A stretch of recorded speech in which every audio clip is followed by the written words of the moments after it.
the letter sender has described typical, actually, akala ko nga anak ko yan eh. Di pala, diba? But it's almost like a textbook case of perimenopause.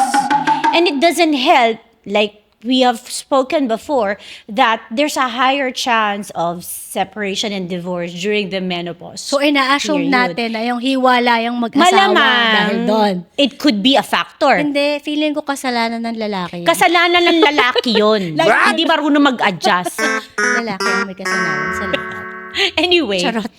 sa akin, I think it's a lethal combination of a mother going through perimenopause and the daughter going through teenage hormonal rebellious phase.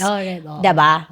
So, I think it's a perfect recipe for disaster talaga eh. Agree, oo. No?